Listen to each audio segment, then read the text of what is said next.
sindicato. Buenas noches a todos. Me presento, mi nombre es Diego, soy uno de los compañeros del Proyecto Sur, que está acá territorialmente en el Centro Cultural del Bastión. Es para todos una alegría que vengan a visitarnos a esta nueva casa del Proyecto Sur. Hace solo un par de meses que estamos acá. Ante todo, queremos por supuesto agradecer a Alcira Argumedo que haya venido a visitarnos. Sabemos que la agenda legislativa y las múltiples charlas y exposiciones que hace la tienen en una agenda bastante apretada, así que aprovechamos el huequito que se hizo para venir a visitarnos. La temática que elegimos para tratar hoy, temática en la que Alcira por supuesto es experta hace décadas, una referente histórica en lo que es la cuestión latinoamericana dentro del contexto internacional, es particularmente interesante en relación a lo que está sucediendo en el mundo en general. Pareciera ser que hay indicios al menos de que el contexto internacional a nivel tanto económico como político está cambiando, que las correlaciones de poder entre las distintas potencias mundiales están variando. Uno de los temas que vamos a tratar es la cuestión de la aparente decadencia o principios de cierta decadencia de la hegemonía norteamericana en pos de otras potencias emergentes.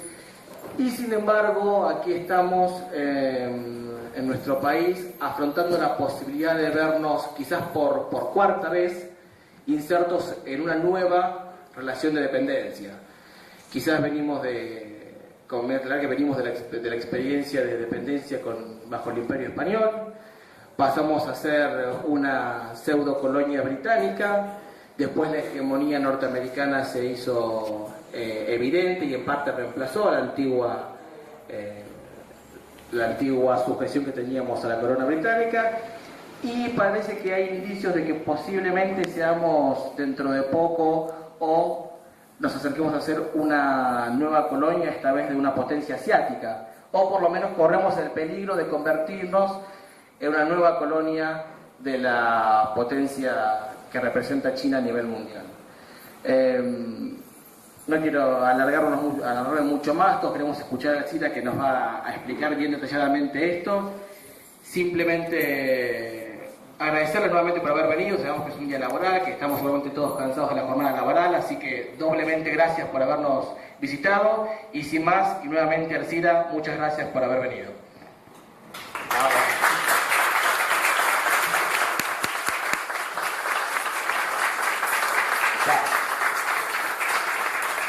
Buenas noches, una especie de atalaya que ha conseguido realmente muy buena.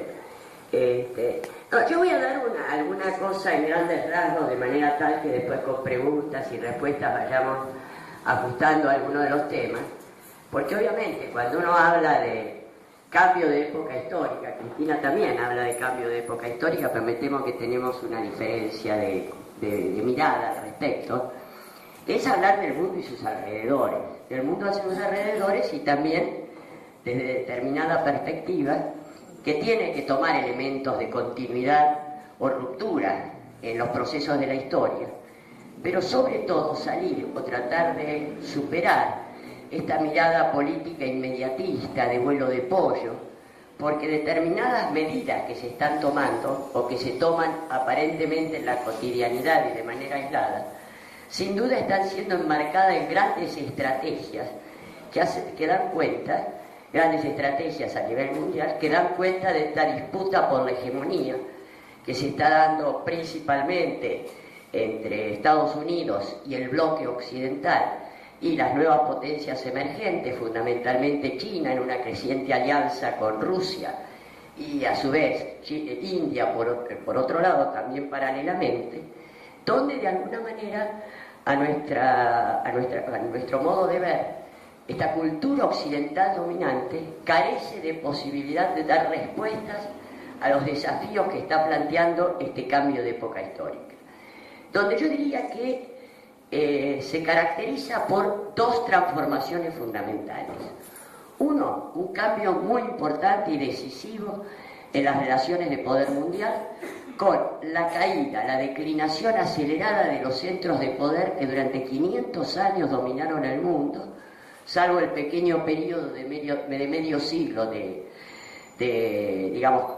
división bipolar con la presencia de la Unión Soviética, y que de alguna manera tanto la Europa con los sucesivos imperios Portugal y España, más tarde Francia, Inglaterra, Holanda, Bélgica y luego Estados Unidos, entran en una acelerada decadencia donde el surgimiento de estas nuevas potencias, que tienen la característica de haber sido hasta hace 60 o 70 años colonias de esas potencias occidentales o países relativamente dependientes, como en el caso de Rusia, o les decía, colonias al estilo China y la India.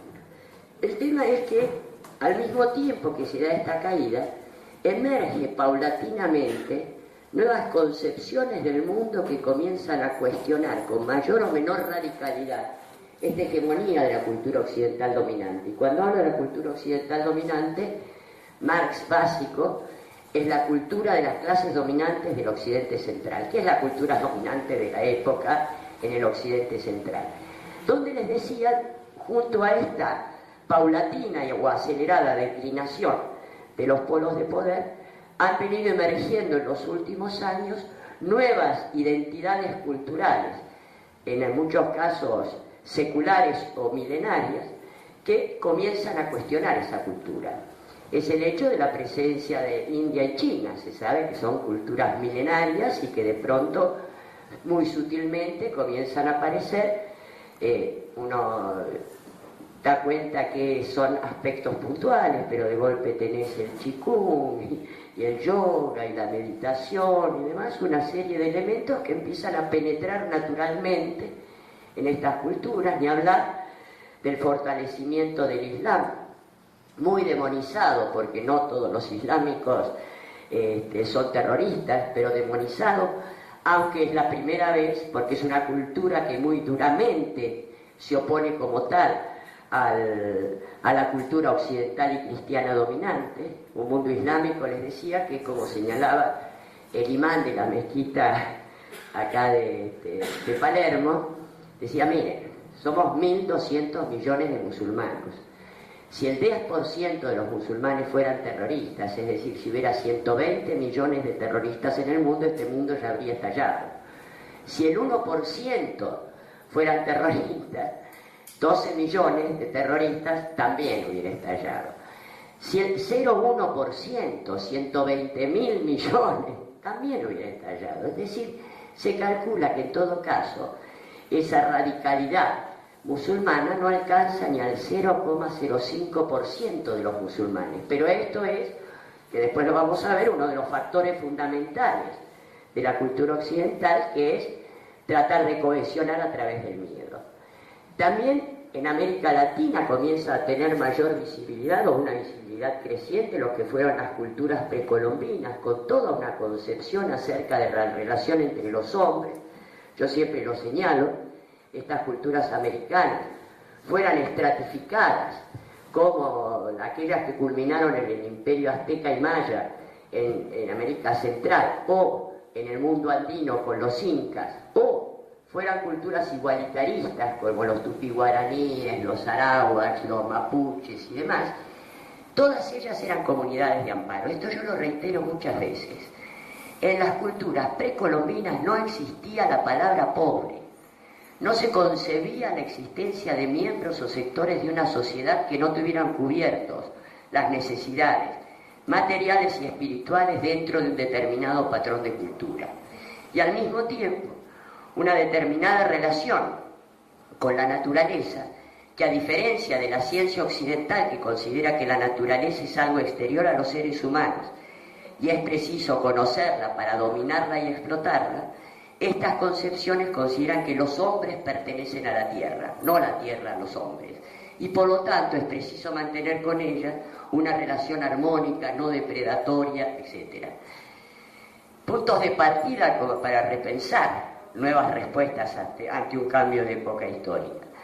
Está África. África evidentemente es el continente mártir de la historia humana, con 300 años de esclavitud, donde le arrancaron cerca de 80 millones de sus jóvenes y sus miembros más vitales, y otro tanto necesitaban hasta que cazaban un esclavo, es decir, llegaron a América 80 millones, pero en realidad hasta que cazaban o hasta que llegaban a América morían 2 o 3 más, es decir, estamos hablando de cerca de 240 millones en 3 siglos del continente africano, que luego vivió otros 200 años de colonialismo depredador y fue considerado una raza inferior, a pesar de que los propios estudios de africanos en el momento que se dio la revolución del tercer mundo probaron que una de las culturas más antiguas del mundo, estamos hablando del siglo XIV o XIII a.C., la cultura del Alto Egipto, fue una cultura negra. Nefertitis, Ramsés II, siglo XIII a.C., eran negros. De la misma manera que en el continente negro, antes del siglo XV, entre el XII y el XV, se daban universidades como la Universidad de Timbuktu en el Imperio Mandinga de Mali, que estaban infinitamente más adelantadas que el conocimiento del occidente central. Ya hacían cirugía con anestesia, y es posible que muchos de los primeros esclavos cazados en la parte del África occidental, Angola, que fue a visitar nuestra presidenta, hayan sido connotados filósofos, médicos, astrónomos, etcétera, etcétera. No es esta la versión que nos da del mundo, la visión eurocéntrica, porque piensen ustedes que esas culturas, que fueron la base de la cultura griega, fueron también la base de la filosofía, del teatro, etcétera. Es decir, la idea es que la visión occidental dominante blanqueó la historia, y blanqueó la historia porque efectivamente había sometido a una situación de deshumanización absoluta como es la esclavitud a esos sectores, a esas etnias o razas que paradójicamente hasta el siglo XV habían tenido, y desde el XIII a.C., habían tenido desarrollos culturales mucho más avanzados que los que se dieron en el territorio de Europa. Les decía que este es uno de los puntos que hablan de un cambio de época histórica. El otro factor que impone este cambio de época son los impactos de la revolución científico-tecnológica, que han cerrado el ciclo de la revolución industrial, ese que se abre a fines del 18, comienzos del 19, y que se conjuga con la revolución francesa, al imponer a través de estas nuevas líneas de desarrollo científicos y tecnológicos, con la teleinformática, la bioingeniería, los nuevos materiales, etc., una ruptura absoluta con los conocimientos y tecnologías de la revolución industrial. Es el salto de las computadoras a las máquinas Olivetti de escribir, para que nos demos una idea, en todas las áreas. Imponen un corte cualitativo con las tecnologías anteriores y nuevas formas de organización de los procesos de trabajo. Rompen con la histórica organización taylorista, esta organización de la fábrica a través de una cúpula que definía las concepciones del proceso productivo, y luego pasaba órdenes a una fábrica donde en una cinta de montaje cada trabajador era más eficiente si repetía infinita cantidad de veces la misma actividad sin tener una idea del conjunto del proceso de trabajo. Eso ahora está cambiando en la organización a través de los llamados círculos de calidad, etcétera, etcétera, bueno, que imponen cambios significativos, pero lo más significativo es que requieren un 75% menos de tiempo de trabajo humano. Y esto hace un aspecto civilizatorio. Yo lo vengo diciendo hace mucho tiempo, disculpen ustedes la reiteración, porque nos encontramos en que no hay una respuesta capaz de dar cuenta de unas sociedades integradas ante esta introducción de tecnologías que ahorran tiempo de trabajo humano. 75% menos de tiempo de trabajo humano. Acá muy cerquita doy, porque me parece muy clarito el ejemplo, la filial Ford Argentina, su presidente señala que ahora, gracias a los robots y a las tecnologías teleinformáticas, con 2.500 trabajadores, produce más que lo que producía en los años 70 con 12.000 trabajadores. Y esto se da en todas las áreas, se da en el área financiera con los cajeros automáticos y demás formas de automatización de la atención al público, se da en las cargas de grano, se da en el sector agrícola con la siembra directa, etcétera, etcétera. Y esto, que después vamos a ver que tiene soluciones, ya pasó en el siglo XIX con la Revolución Industrial. O sea, la reconversión salvaje de la Revolución Industrial a partir de los años 40 del siglo XIX también ahorraba tiempo de trabajo humano, especialmente cuando empieza su maduración con la fábrica a vapor, los ferrocarriles, la energía a vapor en las industrias, etc. Y es ahí donde en 30, 40 años se crea en Europa una población sobrante absoluta que son los abuelitos de los blancos en la Argentina, entre otros lugares del mundo. El tema es que Europa crea en 100 años, gracias a la revolución salvaje, la reconversión salvaje que expulsa mano de obra, una población sobrante cercana a los 100 millones de personas.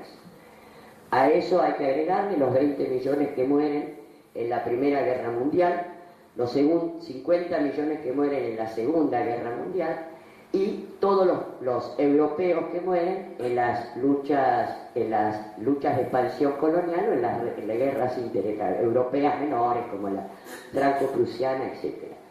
Es decir, gestaron una población sobrante de cerca de 200 millones de personas antes de incorporar estos estados de bienestar en los años 40-45 con pleno empleo, etcétera, etcétera.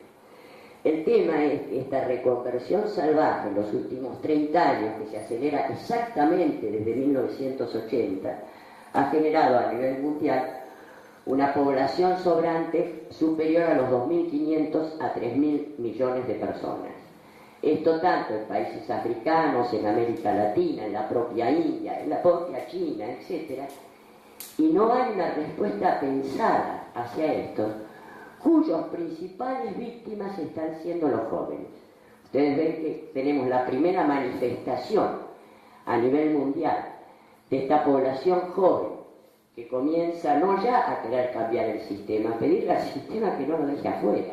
Y entonces tenés todo este movimiento de indignados que más allá de las demandas específicas en distintos lugares, los tenés en España, en Inglaterra, en Francia, en Grecia, en Israel, en el mundo árabe, en Estados Unidos, que es la población sobrante que ha ido generando esta reconversión brutal o salvaje con las nuevas tecnologías. Quiero decir, entre paréntesis, que esto no es necesario.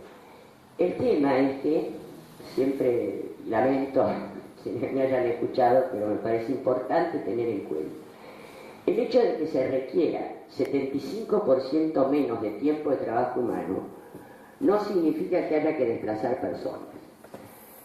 Si lo hacemos con un cálculo del 50%, esto quiere decir que en los años 70 el producto A llevaba 80 horas hombre, es decir, 10 personas trabajando 8 horas diarias. Ahora lleva 40. La reconversión salvaje que se produjo fue quedarse con 5 por 8, 40, y echar 5 a la marginalidad, la precarización y las diversas formas de desocupación abierta o disfrazada, o incluso en otros casos quedarse con 4 trabajando 10 horas, que también 4 por 10 es 40, y los otros 6 afuera. Pero la otra alternativa es quedarse con los 10 trabajando 4 horas, 4 por 10 es 40, pero como se han incrementado la productividad y por lo tanto la ganancia, trabajan 4 horas, pero duplican o triplican los ingresos. Se dan cuenta que cualquiera de estas alternativas, o estas dos alternativas, dan modelos sociales absolutamente polares. El primero, masas de población sobrante, nuevos bárbaros atacando las fronteras de los imperios o atacando los barrios ricos, o sociedades de alta integración social, donde cuando el trabajo necesario son 4 horas, hay un potencial muy grande de despliegue de las potencialidades humanas. Es decir, laburás 4 horas y luego hay una posibilidad de despliegue del humano infinito. Esto último no es loco, yo quiero decir que ya hubo una experiencia en la historia, precisamente entre el año 45 y el año 73, cuando se dieron los famosos 30 años de oro, que fueron los de mayor y más sostenido niveles de crecimiento económico, tanto en el capitalismo como en el socialismo. Todos los economistas coinciden en que fueron los mejores años de la historia contemporánea de lejos. Coincidió con una disminución del 45% en la jornada laboral, casi la mitad. Desde las 72 horas semanales, 12 horas diarias, 6 días a la semana, de principios del siglo XX, a las 40 horas de ese periodo, a partir de la Segunda Guerra, años 50, etc., hasta la crisis del 73. Es decir, no es cierto que no haya una solución a esto. El tema es desde qué lógica se plantean estas soluciones.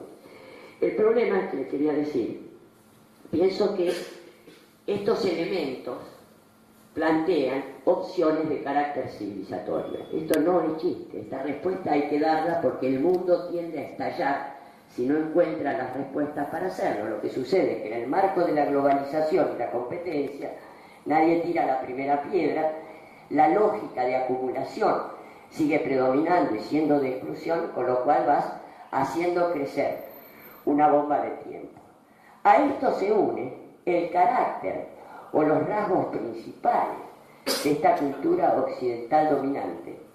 Cuando hablamos de cultura occidental nos referimos a la cultura que se consolida en el siglo V y VI en Europa, luego de la invasión de los pueblos germanos, es decir, los francos, los alamanes, los anglos, los sajones, los visigodos, los que están ahora.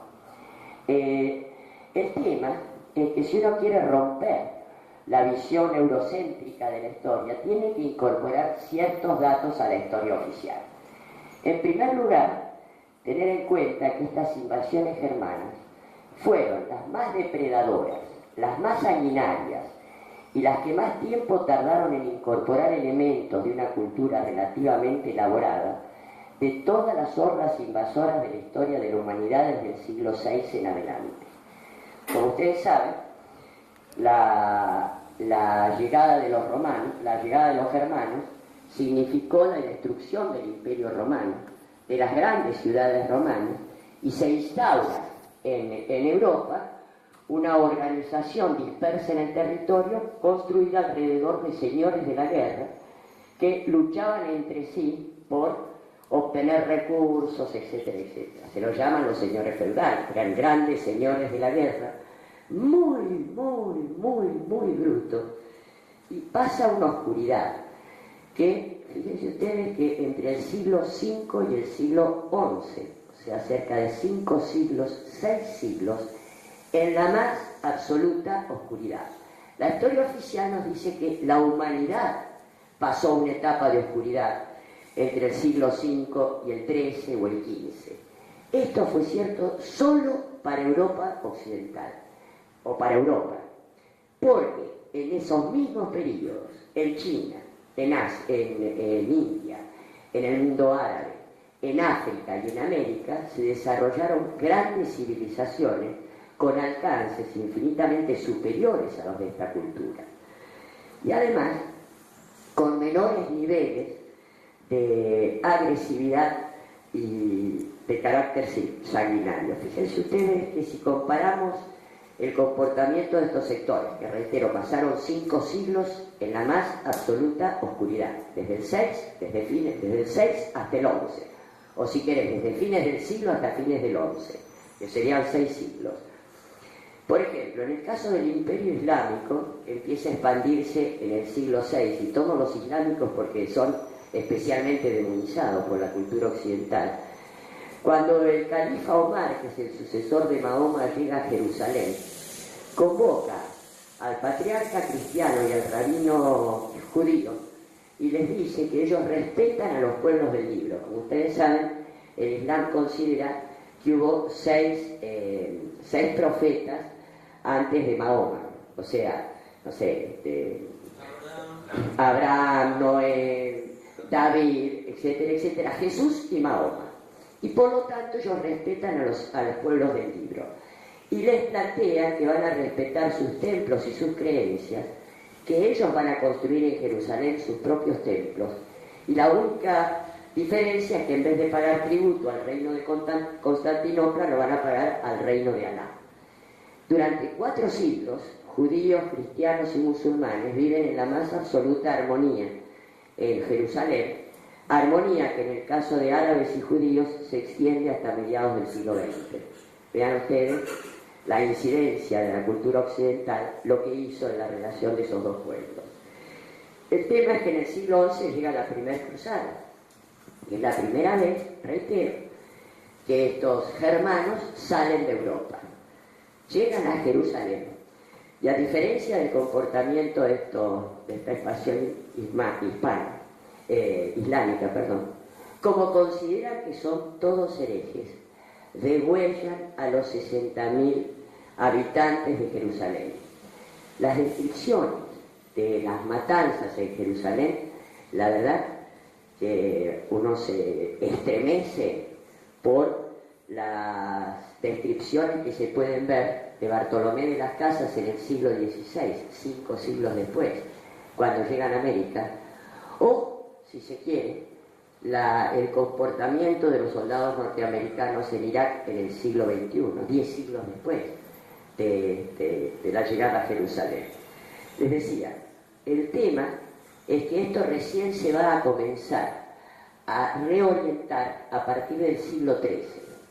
En el siglo XIII se producen 2 o 3 elementos, y han pasado 8 siglos, reitero, que es los primeros viajes de Marco Polo a China y la reconquista de Toledo y Sevilla, donde esta cultura, gracias a los filósofos judíos y árabes del califato de Córdoba, fundamentalmente Averroes y Maimónides, se enteran después de 8 siglos que había un tipo que se llamaba Aristóteles, otro que se llamaba Platón, y así sucesivamente. No tuvieron durante 8 siglos la más mínima, por no decir la más puta idea de la existencia de la cultura griega.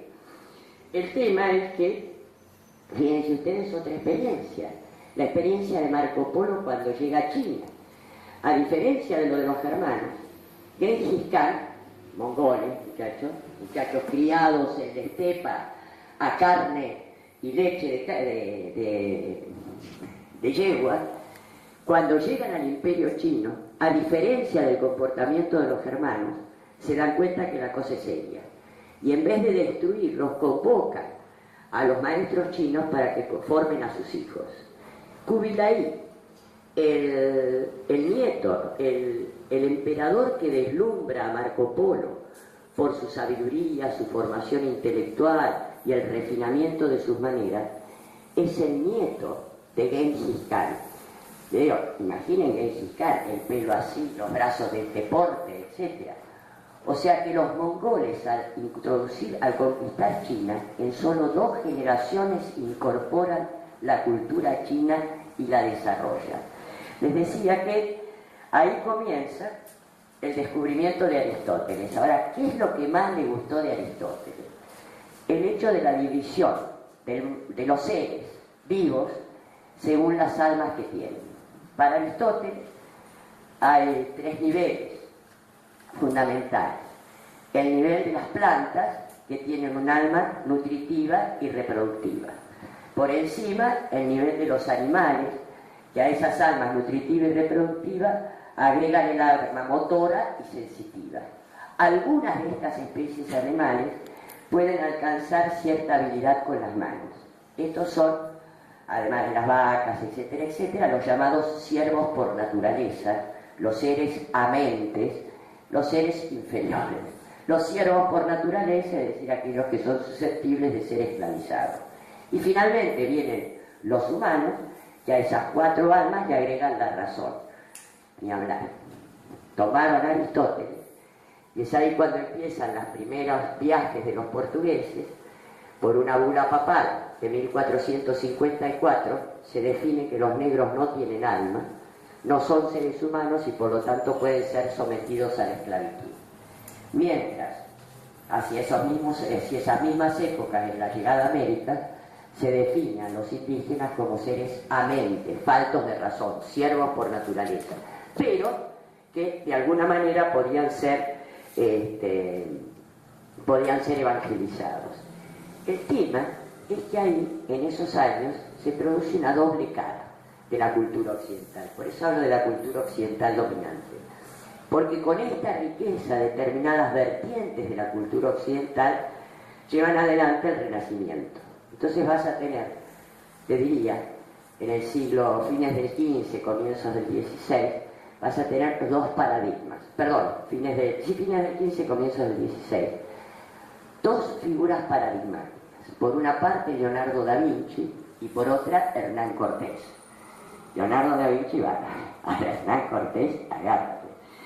El tema es que la llegada a América, a través de esta concepción de que los seres no son seres humanos, que son herejes, etc., lo lleva no solamente a la destrucción de las grandes culturas, sin tener el más mínimo respeto por los conocimientos que se habían elaborado, sobre todo en las culturas mayas, aztecas, incaicas, etc., sino además a un brutal genocidio, donde en el primer siglo de la conquista muere alrededor del 80% de los 90 millones de habitantes originarios, sea por las guerras, por la introducción de las pestes, por la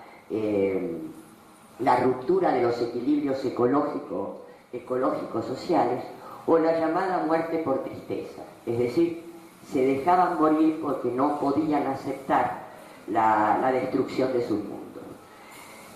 Esta es la cultura occidental con la cual nosotros nos encontramos en América. El tema es que a partir de ahí vienen mayores refinamientos a lo largo de los siglos subsiguientes, ¿no? Esto viene con toda la idea de civilización o barbarie, etcétera, etcétera. Pero fíjense ustedes que en el desarrollo, incluso en el desarrollo intelectual, incluso en el desarrollo de la Revolución Francesa, con el movimiento de la Ilustración, esta idea de seres verdaderamente humanos y seres menos que humanos se reproduce en casi todas las vertientes de la filosofía, aún aquella filosofía más avanzada o reconocida. Es el caso de Kant, ¿no? Kant es fantástico, el tema de los imperativos categóricos, fatal. Ahora, si le ves la otra faceta, cuando él habla de que hay parte de los seres humanos que son demasiado primitivos y no van a poder sobrevivir porque ni siquiera se mueven por afecto. No, lo que dice Kant de los pueblos indígenas, mejor los negros ni los considera.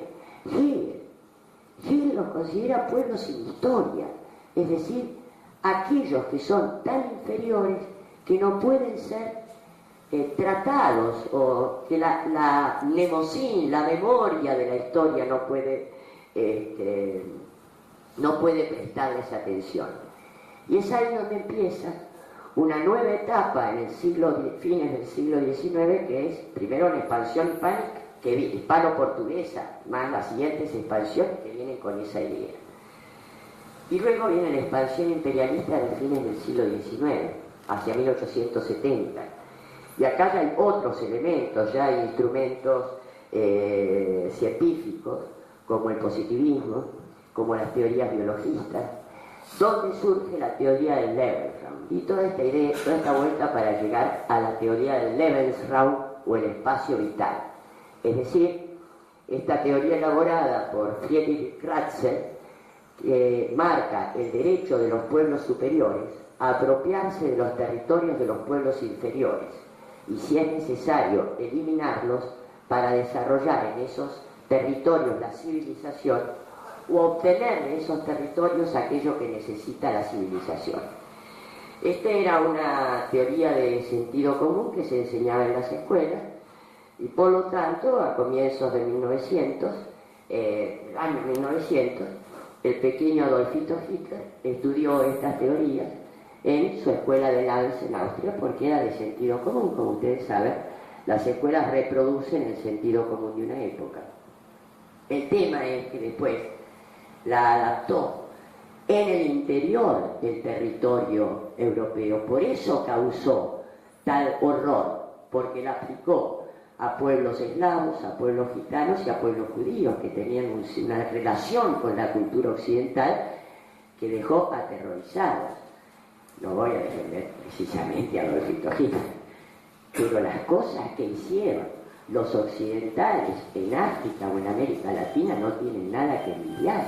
Entonces, el problema es que ahora nos estamos encontrando con una nueva teoría del Lebensraum, y por eso les decía, esta expansión desde el siglo XVI va a tener un punto de inflexión a partir de la Segunda Guerra. Entre la Segunda Guerra, en 1973, la crisis del 73, no sé si ustedes lo han visto, se produce lo que podemos llamar la revolución del tercer mundo.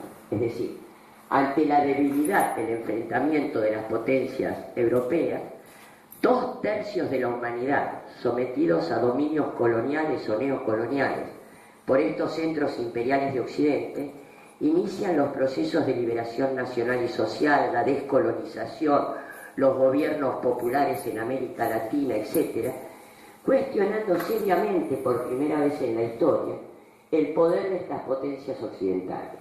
Es ahí donde se da, entre otras experiencias, la independencia de China y la independencia de la India, que son las potencias que después van a empezar a estar. Ahora el tema es que junto a este desarrollo de la revolución del tercer mundo, al igual que lo ocurrido en la Revolución Francesa, hay un riquísimo movimiento de la Ilustración, una cantidad de autores, pensadores e intelectuales del tercer mundo, por supuesto algunos de ellos conocidos, la mayoría no, en África, en Asia y en América Latina, comienzan a recuperar estas raíces culturales y dar cuenta de otras miradas de la historia que han sido brutalmente sojuzgadas a lo largo de los siglos, ¿no? Entre otros, Cheikh Anta Diop, este intelectual senegalés, que después de obtener 4 doctorados en la Sorbona, en la quinta tesis de doctorado intenta probar que efectivamente él es el que señala que la cultura del Alto Egipto era negra. Te imaginas, años 50, universidades franceses, que este negro venga a decir que la cultura originaria de la cultura griega, que es la cultura madre de la cultura occidental, era negro. Evidentemente le dijeron que no, le bocharon como 5 veces la tesis esa, pero él había estudiado biología, física atómica, egiptología, etc. Y a través de estudios químicos y química, estudios químicos sacando cabellos y partes de piel de las momias egipcias, termina de probarles la teoría, lo tienen que aprobar y realmente es una revolución en la egiptología. Bueno, están poetas como Aimé Césaire, Franz Fanon, Juan Krugman, Edouard Said, etcétera, etcétera. El tema es que a los años 70 se produce esto que llamamos una restauración conservadora, es decir, un intento de Estados Unidos por recuperar la hegemonía duramente cuestionada y que en América Latina y en África se traduce a través de estas dictaduras militares con terrorismo de Estado dispuestos a quebrar cualquier tipo de resistencia política, social o cultural a su predominio. Y esto dura 30 años. En los años 80 esto se profundiza con la disposición de los elementos de la revolución científico-técnica, y el tema es que esto les permite un avance en el campo civil y militar que se traduce en esta brutal agresión en los años 90, en esta profundización de la reconversión tecnológica salvaje, quebrando la resistencia de los trabajadores, bajando los salarios reales, los derechos laborales, generando precarización, desocupación, miseria, indigencia, y en el campo militar, a través de la Guerra de las Galaxias, le permite destruir el poder soviético.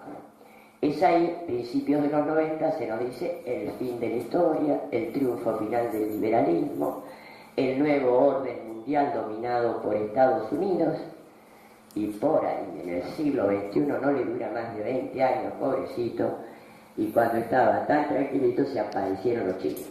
Que no son los chinitos de Mao Zedong, son otros chinitos que tienen la idea de transformar a China en una potencia mundial. Y ahí estamos llegando a donde nos encontramos. El problema es que estamos en un momento de profunda, sorda lucha por la hegemonía mundial, donde hay una disputa por territorios y por recursos naturales que son claves. Y en ese sentido, mientras China ya prácticamente se ha apoderado a través del comercio y la inversión de África, tiene convenios con 48 países que ya rompieron sus acuerdos con el Fondo Monetario, porque claro, el Fondo Monetario Internacional quería seguirles a hacer políticas de ajuste y tenía como préstamos totales la posibilidad de 50.000 millones de dólares. Hu Jintao los invitó y les dijo: ¿cuánto deben, muchachos? Yo debo 4.000, ¿cuánto debo? Mejor fuera Fondo Monetario Internacional.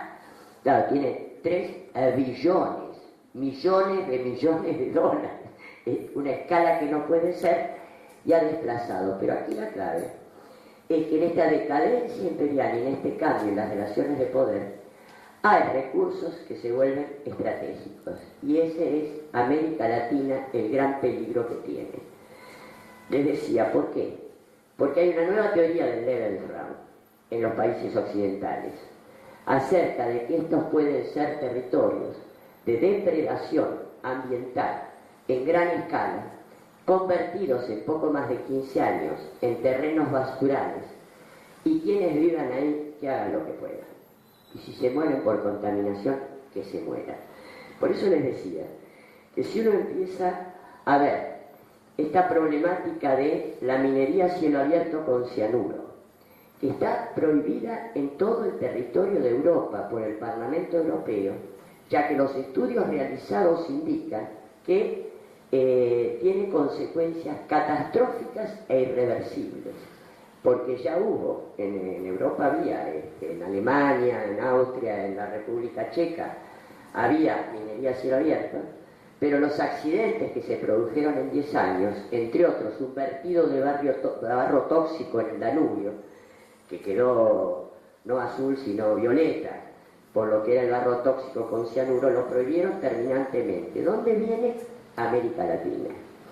El tema de la soja en gran escala, con utilización intensiva de glifosato y otros químicos, y con destrucción masiva de los no bosques nativos, por supuesto, desplazando a los pueblos originarios, a las organizaciones campesinas que viven ahí.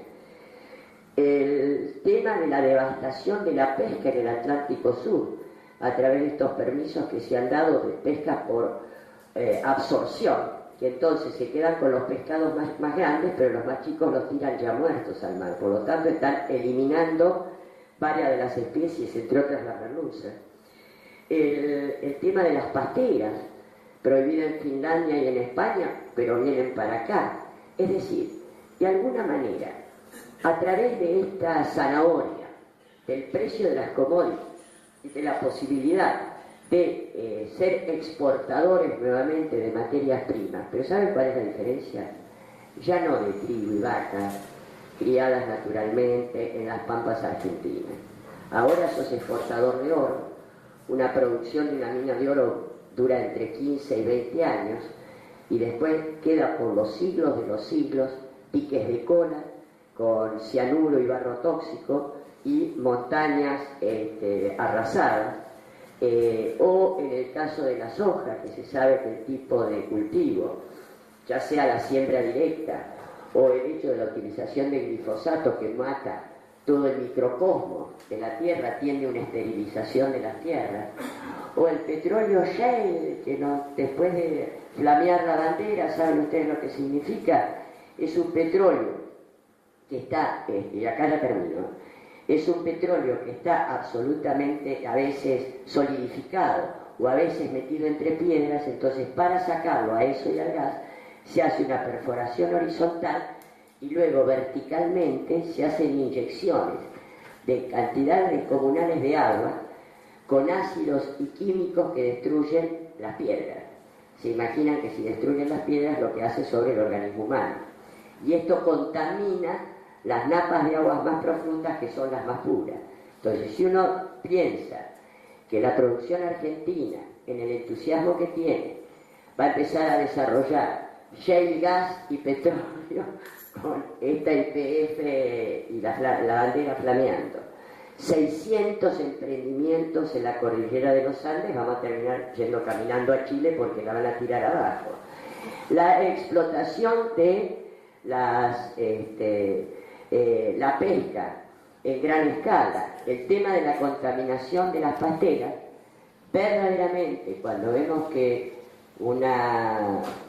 funcionarios a nivel de presidentes o gobernadores dicen que cuando se llama la atención sobre esto, o los que se preocupan por estos temas son snobs o hippies, estamos en un serio problema. Yo creo que verdaderamente hay que tener en cuenta que esto no puede ser resuelto por la cultura occidental, ya no tienen herramientas para dar respuesta a este esquema. ¿Por qué? Porque sus herramientas son la idea del mercado, el dios mercado, que lleva a una creciente polarización y centralización de la riqueza que ya conocemos, el individualismo egoísta, que termina haciendo que los seres humanos sobrevivan a costa del otro y no gracias al otro.